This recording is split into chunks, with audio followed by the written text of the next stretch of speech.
Imagine standing beneath the dome of Hagia Sophia in the summer of 1453. Once Byzantine, its bells rang for Christianity. Now, under the banners of Mehmed the Conqueror, the call to prayer echoes triumphantly. An empire that began with exiled horsemen on the edge of Anatolia has just seized Constantinople, the greatest city of the medieval world.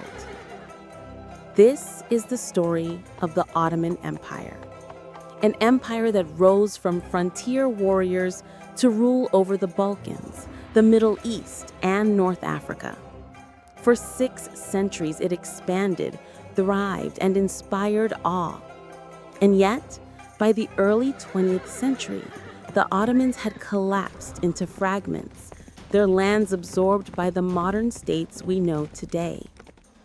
So, how did the empire of the Ottomans rise to such staggering heights?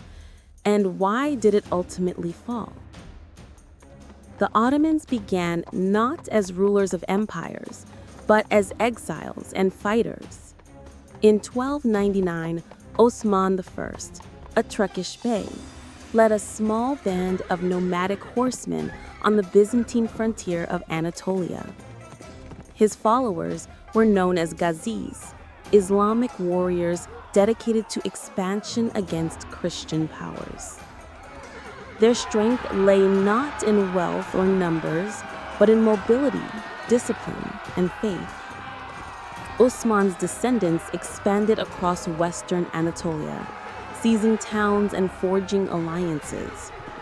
Within a century, his dynasty, the Ottomans, were no longer just raiders, but state builders. By 1354, they had crossed into Europe.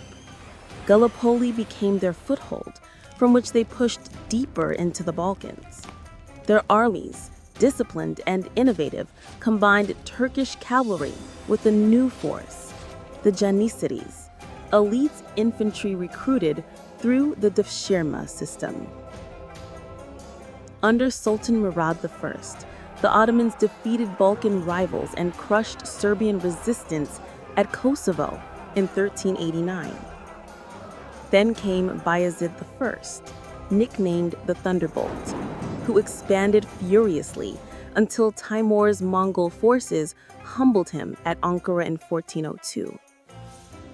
It seemed the young empire might collapse, but the Ottomans endured.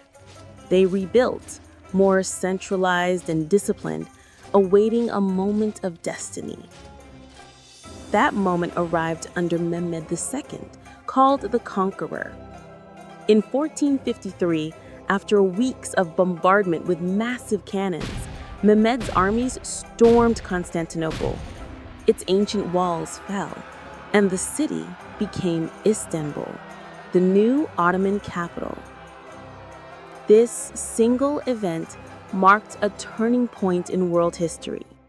The end of Byzantium, the reshaping of Christian-Muslim frontiers, and the rise of Istanbul as one of the world's greatest cities. For the next 2 centuries, the Ottomans expanded into a superpower. Under Selim I, 1512 to 1520, they defeated the Mamluks, conquering Egypt, Syria, and the holy cities of Mecca and Medina. Selim styled himself Caliph, spiritual leader of Islam. Under Suleiman the Magnificent, 1520 to 1566, the empire reached its zenith. Suleiman conquered much of Hungary, besieged Vienna in 1529, and fought Persia in the east. Naval fleets dominated the Mediterranean, Red Sea, and Persian Gulf, while trade linked Africa, Europe, and Asia. Domestically, Suleiman codified laws, balanced Islamic tradition with imperial order, and patronized arts and architecture.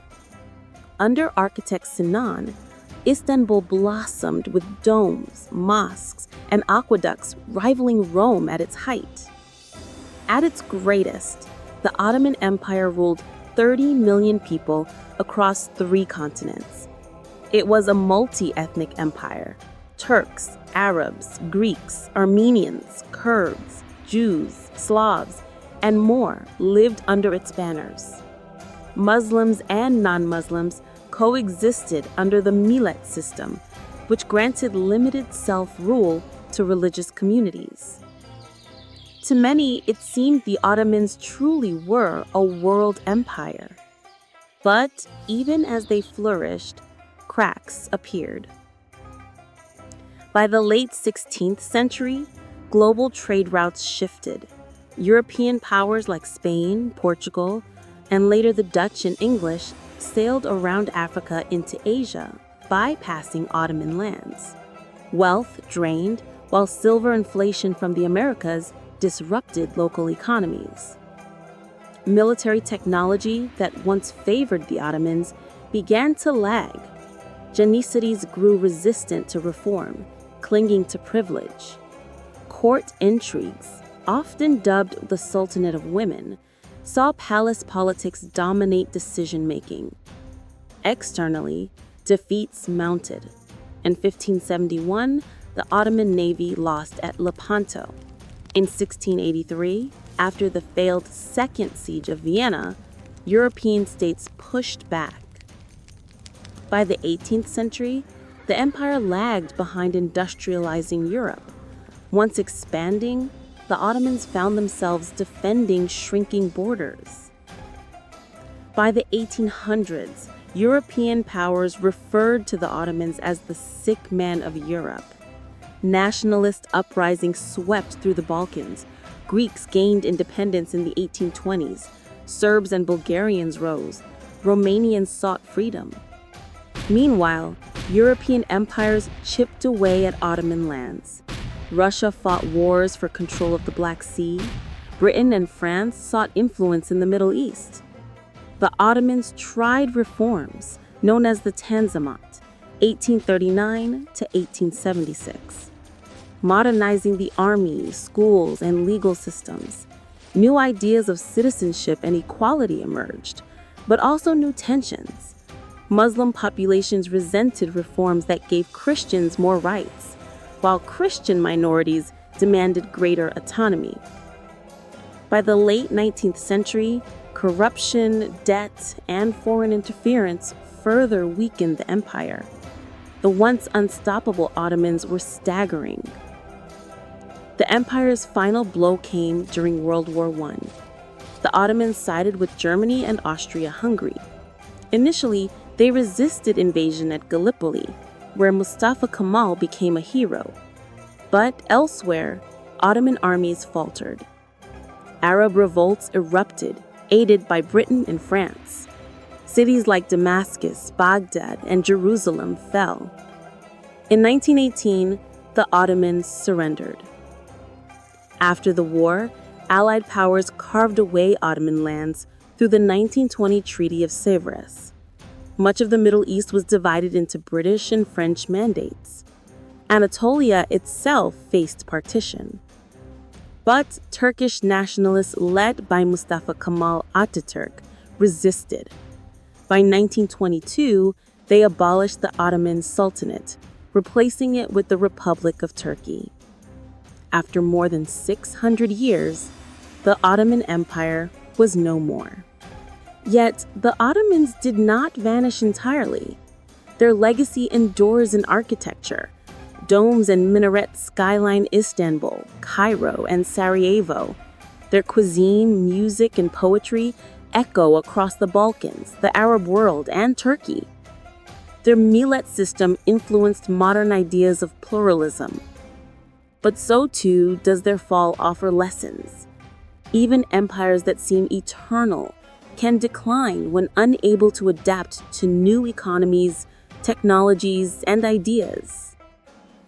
The Ottomans remind us power is not permanent, and history belongs not just to conquerors, but to those who adapt. When we imagine the Ottomans today, we see both gleaming mosques and battlefields, sultans and scholars, brilliance and fragility. Their rise and fall tells the story of empire itself, how it grows, flourishes, strains, and finally dissolves. In the end, the Ottomans remind us that history is never still, and even the greatest empires are carried away on its shifting tides.